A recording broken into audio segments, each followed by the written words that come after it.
All right, Dave. Let's just say that we had a movie on Hulu and it had the name of a Joji song, but it didn't actually use the Joji song. Would you consider that a complete failure or just somewhat of a failure?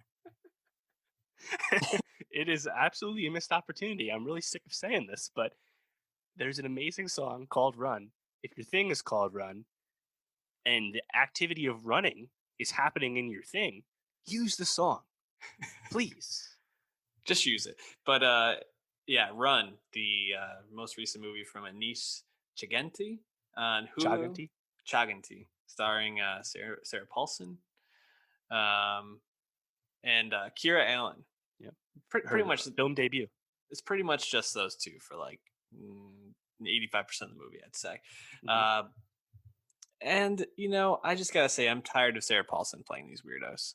Like, it was such a breath of fresh air of her, in Mrs. America Sure. or Miss America playing Just this. being a conservative wife. Yeah, but That's what really also does like, it for you. but the episode where she takes the drugs and she kind of becomes enlightened to like how maybe a more liberal perspective isn't like the worst thing ever. Um, was really good and really fun. And Sarah Paulson got to not be like a super duper weirdo. And now she's just back to being, that nurse on Netflix, Ratchet.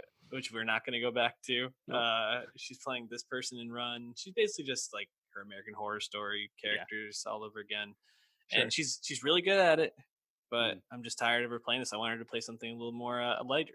sure. Yeah, it's definitely familiar. I think it's a good performance because early on, it's quite understated. Like she Hmm. doesn't like become more manic till the end, but she's good at doing that stuff too.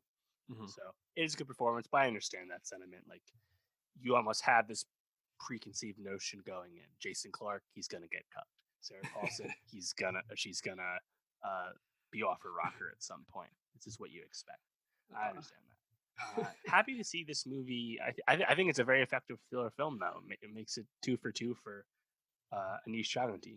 I really liked what he did with Searching back in 2018. Really, I think innovative movie, but he was smart to not pigeonhole himself by doing another film that has a gimmick of some kind, runs a more conventional thriller film, but still reined in the way Searching was. This time, it's because our lead character is in a wheelchair, so everything is going to be like smaller scale, and the struggles, the conflicts are almost slowed down. Like it's different perspective, right? And I think it's notable that Kira Allen is someone who is in a wheelchair in real life. I think that's a great piece of casting. I think she did a really good job for debut role. But Yep. yeah, I liked it because like there's a lot of suspense with this, but it's all in the daylight, And like I Hmm. said, because it's reined in small due to the constraints from the story, uh, it's not the most innovative thriller I've ever seen, but I like the energy it had. Yeah. I think maybe I didn't like it as much as you. I think it definitely was good at being suspenseful, and kind of filling you with that feeling of dread. But I think where I just maybe I'm just tired of like this sort of story. I feel like there's been a lot of this. There was a series we didn't talk about. God, I'm forgetting the name of it. This was called like Mother or something like that that came out this past year, about a very Oh, famous story about this. oh yeah, what was that? Yeah, forgetting. It was also on Hulu, I The believe, which is kind Vow. of What was funny. it? It was something like that. And there was a movie made about No, this not the on Vow. on HBO a couple of years Hmm. ago. Um, it's just a type of story that I think is told over and over. And this is a little bit more of like a suspense horror take on it. Like the Get Out type mode. Um, and I think the moments I liked the most were almost kind of like the ones where she was like figuring things out in a way, like the scene where she's trapped in her room and she crawls across uh the roof and uses the electrical current in that pen to break the glass when she spits the water on it. Like that was really cool, really well done. um but there were just other parts where I was like, some of this doesn't add up, some of this doesn't make sense. Like Hmm. in the hospital when the nurse is talking to her and they have like code blue and everybody has to respond. I was like, there's no way that nurse would just like leave. Like, there's got to be Sure. other nurses that could respond to this. Also, like, no one sees this girl like looking terrified and is like, oh yeah, maybe we shouldn't stop them and see what's going on.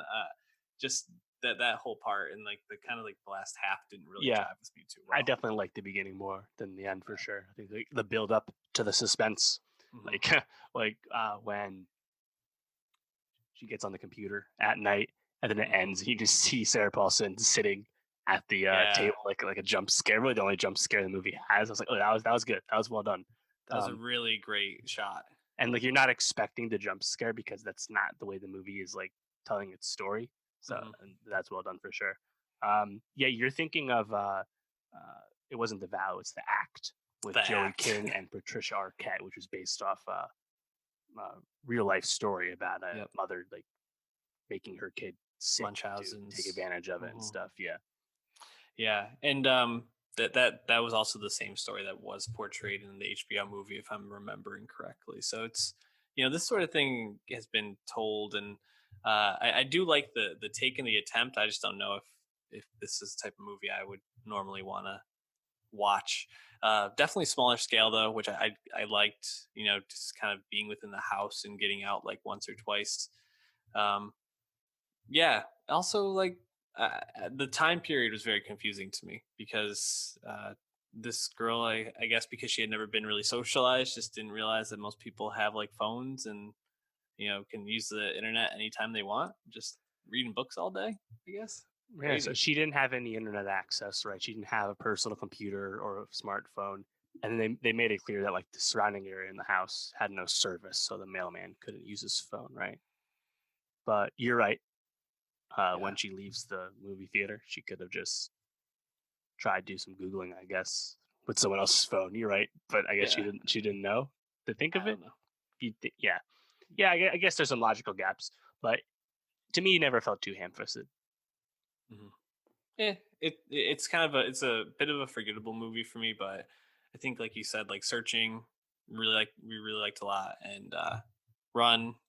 It's in the middle for me for this year. Probably like a 3 stars on Letterboxd or Sure. something like that, maybe 2.5. This is a notable film because Lionsgate sold it to Hulu. This would have had a theatrical release, but that was abandoned due to COVID, obviously.